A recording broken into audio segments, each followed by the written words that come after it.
அதனால எஸ்பிஐயோட ஒரு டீட்டெயிலான ஒரு அனாலிசிஸ் கூட பார்த்துடலாம். மல்டி அசெட் ஃபண்டை பொறுத்த வரைக்கும் வந்து லாக்இன் பீரியட் இருக்கும்.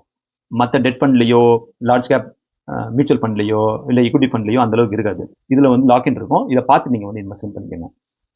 இப்போ இதனுடைய ப்ரொஃபைல் பார்த்தீங்க அப்படின்னா இதுதான் வந்து அவங்களுடைய சார்ட் பார்த்தீங்க அப்படின்னா இது வந்து கோவிட் டைத்தில் பார்த்தீங்க அப்படின்னா ரொம்ப மார்க்கெட் கம்மியாக தான் கீழே விழுந்திருக்கு. மற்றபடி மார்க்கெட்டோடைய ப்ரொஃபைல் பார்த்தீங்க அப்படின்னா இவங்களுடைய ரிட்டர்ன் வந்து ஒரு கன்சிஸ்டன்சியாக இருக்குது. இதை தவிர அவங்களுடைய மெயின் பேராமீட்டர் பார்த்துக்கலாம். மெயின் பேராமீட்டர்னு சொல்லி பார்க்கும்போது இவங்களுடைய எக்ஸிட் லோடு வந்து 1%. ஸோ 1% போது வந்து nil for 10% of investment and 1% for remaining investment on or before 12 months. இப்போ நீங்கள் 12 months முன்னாடி நீங்கள் எடுத்தீங்க அப்படின்னா 10% வரைக்கும் வந்து உங்களுக்கு வந்து ஒன்றும் கிடையாது. ஆனால் ரிமைனிங் 90% வந்து 1% வந்து உங்களுக்கு வந்து பெனால்ட்டி போடுறாங்க. இது நீங்கள் பார்த்து நீங்கள் வந்து இன்வெஸ்ட்மெண்ட் பண்ணிக்கோங்க. மினிமம் லம்சம் அமௌண்ட் வந்து உங்களுக்கு வந்து 5,000. ஸோ இதுதான் வந்து இவங்களுடைய எஸ்பிஐ மியூச்சுவல் ஃபண்டோடைய மல்டி அசெட் ஃபண்டோடைய மெயின் ப்ரொஃபைல்.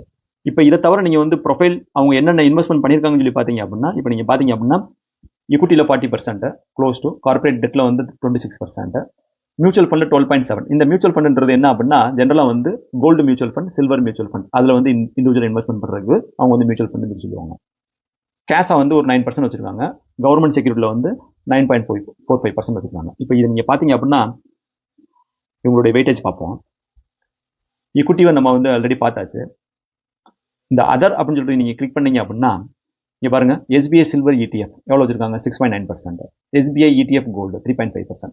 நான் என்ன சொன்னேன், அதாவது மியூச்சுவல் ஃபண்ட் என்ன பண்ணுவாங்க அப்படின்னா ஃபண்ட் ஆஃப் ஃபண்ட் மாதிரி ஒர்க் பண்ணுவாங்க. அவங்க ஒரு பர்டிகுலர் அமௌண்ட் எடுத்து அவங்களுடைய கோல்டு ஃபண்ட்லேயே இன்வெஸ்ட் பண்ணுவாங்க, அவங்களுடைய சில்வர் ஃபண்ட்லேயே இன்வெஸ்ட்மெண்ட் பண்ணுவாங்க, அவங்களுடைய கார்பரேட் பாண்ட்லேயே இன்வெஸ்ட்மெண்ட் பண்ணுவாங்க. அப்போ அந்த ஃபண்டுக்குன்னு ஒரு எக்ஸ்பென்ஸ் ரேஷியோ இருக்கும். ஸோ இது வந்து ஒரு டிரான்ஸ்பரண்டான ஒரு எக்ஸ்பென்ஸ் ரேஷியோ வராது. ஸோ அதனால வந்து நீங்கள் வந்து ஓவரால் சிஏஜிஆர் ரிட்டர்ன் மட்டும் பார்த்துக்காங்க. எக்ஸ்பென்ஸ் ரேஷியோ வச்சு நீங்கள் வந்து இந்த ஃபண்டை வந்து மல்டி அசெட் ஃபண்டை வந்து டிசைட் பண்ணாங்க.